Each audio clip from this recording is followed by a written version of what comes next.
กงานสามสร้างคือเส้นทางความศรีวิไลเป็นเส้นทางสว่างไสวในบาทเดียวใหม่สู่ความเจริญนับวันมุ่งใสสามสร้างเข้าไปสู่เส้นทางเดินพร้อมเพียงใจทุกเผ่าก้าวเดินภาษาเจริญหุ่งเฮืองวิไลเวียกงานสามสร้างคือเส้นทางเล่าหุ่งเฮืองสีทุกเผ่าสนร่วมสามัคคีมีก้อนกำลังภาษาก้าวไปที่ภูมิหอมแห้งภาษาเข้มแข็งก้าวสู่หลักใสภาพนำพาส่องเยืองทางให้สามสร้างก้าวไปบ่ได้รอท่าหีบมาสร้างแขวงเป็นหัวหน่วยยุทธศาสตร์ทุ่มเททุกความสามารถ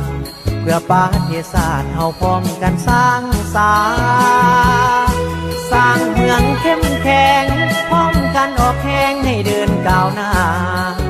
สร้างบ้านเป็นหัวหน่วยพัฒนาภาษาภาษามีเข้มแข็งจับมือกันเข้าเอาทุกคนจงพร้อมเพียงใจ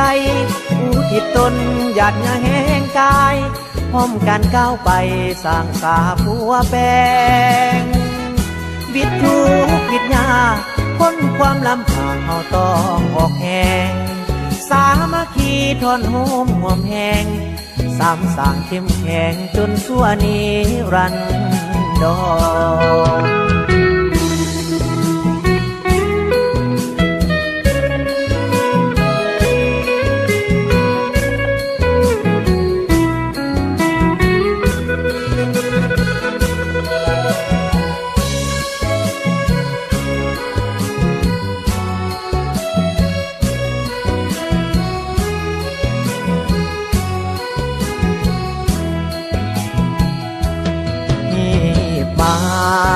สร้างแขวงเป็นหัวหน่วยยุทธศาสตร์ทุ่มเททุกความสามารถเพื่อประเทศชาติเฮาพร้อมกันสร้างสร้างเมืองเข้มแข็งพร้อมกันออกแข่งให้เดินก้าวหน้าสร้างบ้านเป็นหัวหน่วยพัฒนาภาษาภาษามีเข้มแข็งจับมือกันเข้าเอาทุกคนจงพร้อม